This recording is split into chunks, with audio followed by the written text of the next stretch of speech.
the Daily Brad Devotions. Today's reflection with Pastor Jeff Eliscopides. Bentang-benta ang renewal ng marriage license sa ating mga kapatid sa YouTube. Si Tito Sen, nakikinig pa rin sa atin. May renewal, ganun.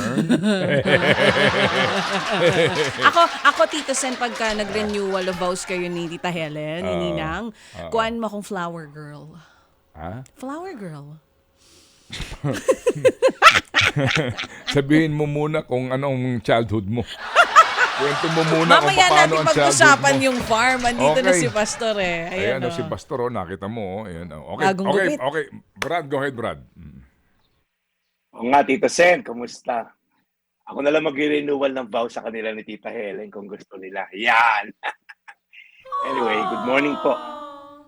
Good morning, Brad. Good Sige, morning. so, marami na nag-aabang, lalo ng ating mga suki, si Tito Talyada, si Baby ng Washington, at maging kay Daddy Jimmy Ligaspi. Itong inaabangan si Felix Onayan. Go ahead, Brad Jeff. Yan, Brad Ted, napag-usapan natin, paano ba natin ma-reach yung God-given destiny? Well, ito, isang magandang ehemplo, yung about marriage. Sinabi natin noong Lunes, kailangan ma-discover mo na unang-una, God-designed marriage. Yan ang gawin nating sample. In fact, the Bible says, what God has joined, let not man separate. So pag na-discover natin yan, we'll do everything in our power and capacity to really retain that marriage. Okay, wag yung konting gusot, hiwalayan agad. Wag po ganon.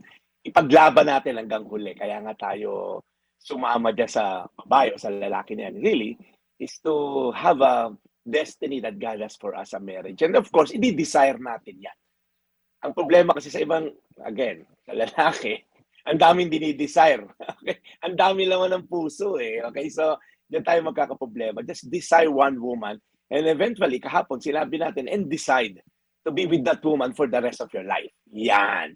Ngayon po, ito, Brad Ted, pang-apat natin, after mo na-decide, you have this very crucial and important aspect of reaching God's given destiny.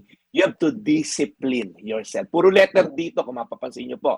Discipline. Dito madalas nagkakatalo, Brad Ted.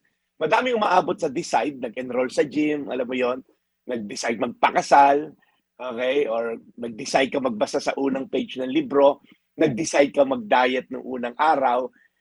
However, ang kinakalaban natin dito, yung habit na nakasanayan natin na ilang taon na ginagawa mo na yan, at all of a sudden, meron kang bagong habit na papasukin. Hindi basta-basta makakalimutan o papalitan yung mga old habits na yan.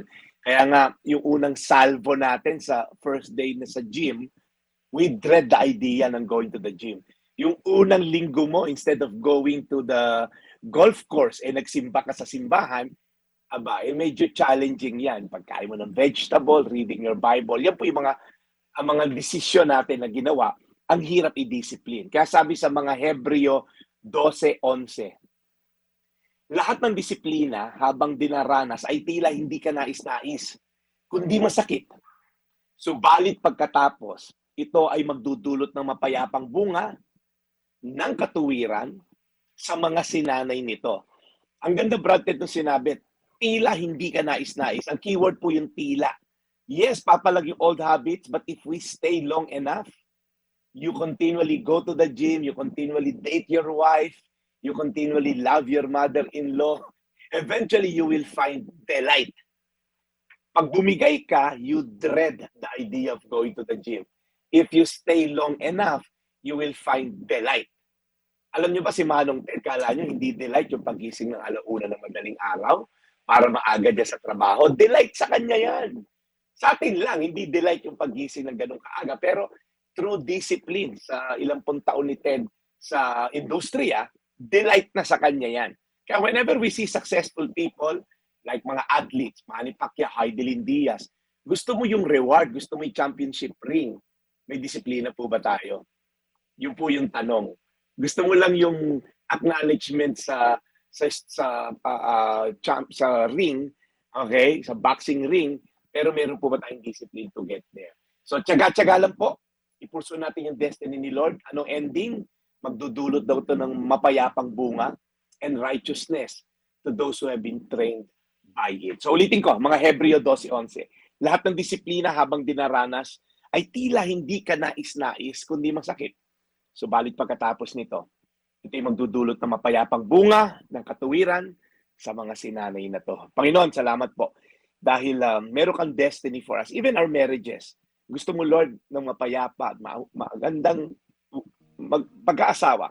In fact, ito nga magandang iiwanan namin legacy sa mga future generation. A strong and godly marriage. So Lord, help us to be disciplined, to have that discovery, to fight for our marriages. And not only marriages, Lord, sa mga God-given destiny you have for us. Whether single na tao or may asawa, alam ko may plano ka sa buhay namin. So Lord, help us to be disciplined individual. In Jesus' name. Amen. Amen.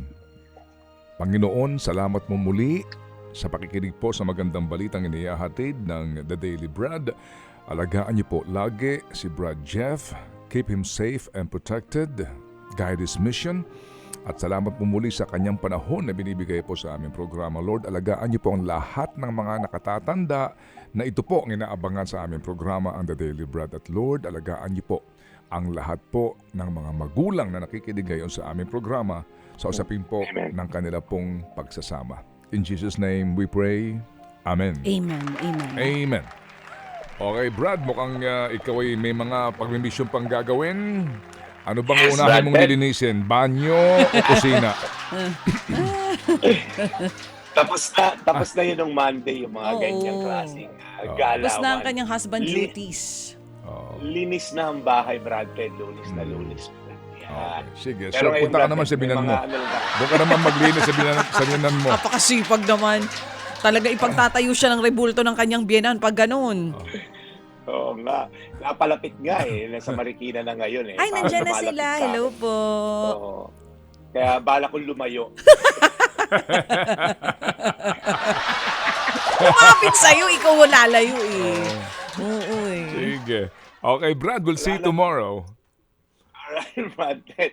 Again, Jay Ilatorio, thank you so much sa aking haircut ngayon. Thank you sa District. Thank you so much. Ito po yung Daily Brad, your daily dose of inspiration.